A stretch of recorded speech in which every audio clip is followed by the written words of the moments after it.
शक्ति जिंदाबाद, छात्र शक्ति जिंदाबाद, भारत माता की, भारत माता की, वंदे वंदे, छात्र शक्ति, छात्र शक्ति, भारत माता की, भारत माता की,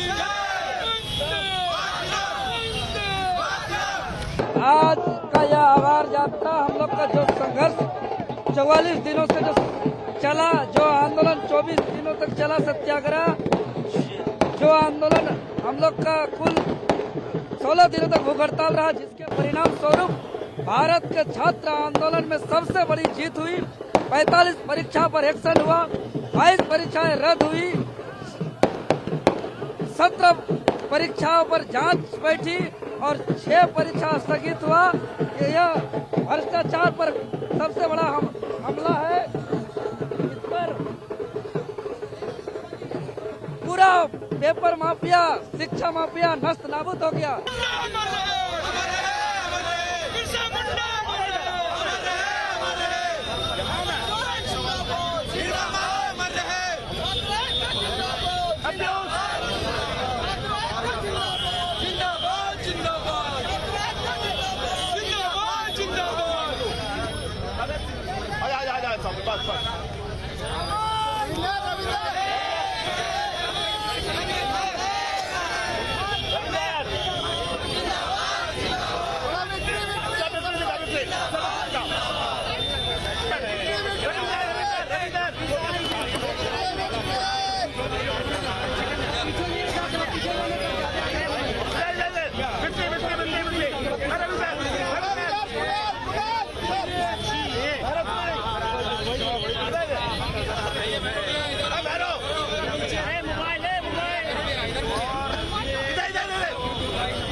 सरकार ने हमसे 2 महीने का समय लिया है, 2 महीने का समय का आग्रह किया है कि समस्त परीक्षाओं, जो भी परीक्षा में जो आरोप लगे हैं, पीजीटी, लैब असिस्टेंट, नगर पालिका या जहां जहां अभय तिवारी की, टीडीपीएल की और जहां जहां भ्रष्टाचार हुआ है जिसका प्रमाण सामने है, उन सारी परीक्षाओं पे 2 महीने के अंदर वो कार्रवाई करेंगे।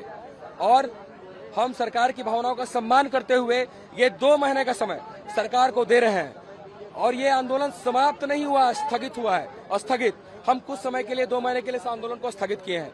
अगर हमारी मांग सरकार नहीं मानती है तो इसे दुगनी मजबूती के साथ जेपीएससी जैसे रिफॉर्म मंच फिर से झारखंड के छात्रों की आवाज बनकर उभरेगा। और ये झारखंड के छात्रों को हम वादा करते हैं, ये भरोसा दिलाते हैं कि आपकी प्रत्येक जायज मांगों को ये जेपीएससी जैसे रिफॉर्म मंच पूरा करेगा। साथ ही साथ हम सरकार से भी आग्रह करेंगे कि अगर आपने 2 महीने का समय लिया है तो आप पूरी ईमानदारी से सारी बातों का, जितने भी शिकायतें हैं, जितने भी भ्रष्टाचार से मामले हैं, उन सबों का निपटारा करेंगे, उन परीक्षाओं को रद्द करेंगे। और जो मुद्दे कोर्ट में गए हैं, कोर्ट में, हाई कोर्ट में, उस मामले को बखूबी लगना भी चाहिए कि उन्होंने रद्द किया है तो वो हमारी मांगों के साथ कोर्ट में भी बातों को रख रहे हैं। अन्यथा ये पूरी तरह से झारखंड के छात्रों के साथ धोखा होगा। और जिस दिन हमें ऐसा लगा, फील हुआ, हम लोग फिर से एक बड़ा आंदोलन इसके लिए खड़ा करेंगे। और झुकती है दुनिया, झुकाने वाला चाहिए। ये हम लोगों ने साबित कर दिया कि पूरे भारतवर्ष में एक नजीर बना कि इतना बड़ा आंदोलन, छात्र आंदोलन, जो कि झारखंड के इतिहास में आज तक कभी नहीं हुआ था, भारत के इतिहास में कभी नहीं हुआ था। और इसमें ना कोई अभद्रता, ना कोई अश्लीलता, ना ही किसी का अपमान, सबका सम्मान।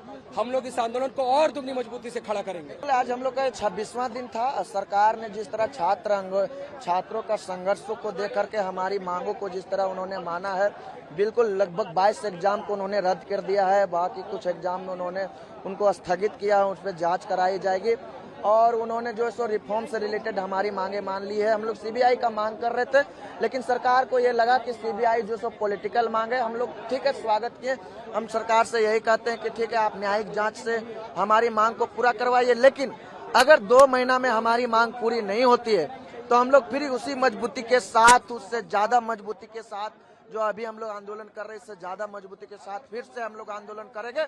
और वो आंदोलन जो है सो बिल्कुल जो है सो हम लोग सीबीआई के लिए करेंगे, क्योंकि सीबीआई हम लोग का मांग था। और अगर जरूरत पड़े तो सरकार के खिलाफ भी हम लोग पुरजोर तरीके से आंदोलन करें। बस सरकार से यही मांगे कि आप जो है सो कुछ ऐसा कीजिए कि हम लोग को फिर से आंदोलन नहीं करना पड़े, क्योंकि जेपीएससी जेएसएससी रिफॉर्म्स मंच अब जो सो छात्रों के प्रति जवाबदेही बन गई है। छात्र हित में जो भी फैसला होगा जेपीएससी जेएसएससी रिफॉर्म्स मंच उठाएगी। तब से कल रात में हम लोग को नोटिस आया, जो 12 साढ़े 12 बजे के अराउंड हम लोग को पता चला या 1 बजे के अराउंड पता चला। सभी लोग, कुछ लोग पोस्टिंग हो, जो 11 to 13 वाले हैं, कुछ लोगों को पोस्टिंग हो गया था, कुछ लोग ट्रेनिंग में थे, कुछ लोगों का पोस्टिंग बाबा धाम में हुआ था, जो वहाँ पे मैनेज कर रहे थे, क्राउड्स वगैरह कर रहे थे। लेकिन जैसे ही उन लोगों को पता चला, हम लोगों का ये विश्वास ही टूट गया कि हम लोगों के साथ ऐसा हो सकता है। इसीलिए हम लोगों ने डिसाइड किया, सभी लोग किसी तरह से जुगाड़ करके हम लोग यहाँ पे आए हुए हैं, न्यायालय के पास आए हुए हैं, जिससे हम लोगों को विश्वास है कि हम लोग के साथ न्याय हो। और ये एग्ज़ाम जो सरकार ने बिना कुछ सबूत या बिना कुछ जांच किए हम लोगों का जो कैंसिल कर दिया है, उसके लिए हम लोग न्यायालय से गुहार लगाने आए हैं कि हम लोग के साथ न्याय हो। तो आप लोगों ने पिटीशन दायर किया? हाँ, हम लोगों ने पिटीशन दायर किया हुआ है। कल तक हम लोग डिप्टी कलेक्टर थे, आज बेरोजगार हो गए हैं। सरकार ने हम लोग से बहुत ही गलत किया है। घर में कोई काम वाली को भी जब रखता है ना, तो उसको निकालने से पहले बोलता है कुछ दोस्त के, क्या तुम्हारा दोस्त, उसको भी मौका दिया जाता है। लेकिन हम लोग को कोई मौका नहीं दिया गया। अब हम लोग का अंतिम न्यायालय ही बचा है। इससे पहले हम 13 साल पहले से नौकरी कर रहे थे। हमारा परिवार है, माँ है, बच्चा है, परिवार, और पूरा मुझ पर ही डिपेंड करता है। बताइए, मैं एक नौकरी छोड़ के आया हूँ, और इस नौकरी में आया क्योंकि झारखंड सरकार की नौकरी थी, गजेटेड लेवल की नौकरी थी। अब आज के डेट में बेरोजगार हो गया। अब कल से हम क्या खाएंगे, मेरा परिवार कैसे चलेगा, ये भी नहीं सोचना चाहिए। इससे कुछ भी करने से, अगर मुझ जांच होती, मैं गलत होता, मुझे फांसी पे चढ़ा दिया जाता। लेकिन मेरा कोई दोष नहीं, कुछ नहीं। आपने परीक्षा लिया, मैंने पीटी दिया, मेंस दिया, इंटरव्यू दिया। जैसे पीसीएस पास करने में व्यक्ति का पूरा जीवन लग जाता है, और पता चला हमको हटाने में 1 सेकंड नहीं लगा। क्या करे आदमी? अब अंतिम यही बचा है। 12 बजे मेरे पास नोटिफिकेशन आया कि एक नोटिफिकेशन आया सरकार का, कि जिसमें ये बताया गया कि हमारी जो एग्ज़ाम है वो उसको रद्द कर दिया गया है। और हम लोग सब शॉक थे। फिर ग्रुप में हम लोग बात करने लगे ऐसा कैसे हो गया, क्योंकि हमारे एग्ज़ाम पे ऐसा कोई एलिगेशन था नहीं कि बहुत बड़े स्तर पे इसमें धांधली हुई है और ऐसा कुछ हुआ है। ठीक है, अब उसमें लिखा हुआ सिर्फ एक है कि सीआईडी की जांच में कुछ मिला है। तो क्या मिला है? ठीक है, वो जांच आना चाहिए था, और उसमें जो दोषी हैं उस पर कार्रवाई होनी चाहिए थी। ऐसा नहीं कि सबको हटा दिया जाए। एक प्रक्रिया होती है हर चीज़ की ना। इस बार मुझे इसमें जैस मिली थी, झारखंड एडमिनिस्ट्रेटिव सर्विस, और मैं अभी कोडरमा में पोस्टेड था। अभी मैं श्रावणी मेला में ड्यूटी में भी वहाँ पे पोस्टेड था, देवघर में। और जब कल ये नोटिफिकेशन आया तो मुझे ऐसा लगा कि कहीं ना कहीं जो प्राइवेट जॉब है, गवर्नमेंट जॉब है, दोनों के बीच का फासले खत्म हो गए। आदमी गवर्नमेंट जॉब इसलिए करना चाहता है कि आपको एक सिक्योरिटी मिलती है, जॉब सिक्योरिटी मिलती है, जो कि जॉब सिक्योरिटी अब ऐसा लग रहा है कि ऐसा फील नहीं हो रहा है इस चीज़ों में। तो ऐसा लगता है कि जो हम लोगों ने मेहनत किया इस सालों से, हम केवल हम ही नहीं, हमसे अच्छे लोग हैं, टैलेंटेड लोग हैं, जो कि अच्छे जगह से पढ़ाई किए हुए हैं। मैं भी बीआईटी सिंदरी से पढ़ा हूँ। इससे पहले मैंने केवल जेपीएससी का ही प्रीलिम्स नहीं निकाला या मेंस नहीं दिया। इससे पहले मैंने सीडीपीओ का प्रीलिम्स निकाला है। आरआरबी एनटीपीसी में 100 में 91 मार्क्स मेरे आए हुए थे, प्रीलिम्स में भी क्रैक किया हुआ। सेंट्रल सीजीएल का 3 बार प्रीलिम्स क्रैक किया हुआ हूँ। और आपके झारखंड सीजीएल में मुझे एसओ की पोस्ट मिली हुई थी। और फिर मैं सीडीपीओ का तो बता ही दिया। और फिर एसीएफ में भी मेरा प्रीलिम्स निकला हुआ था।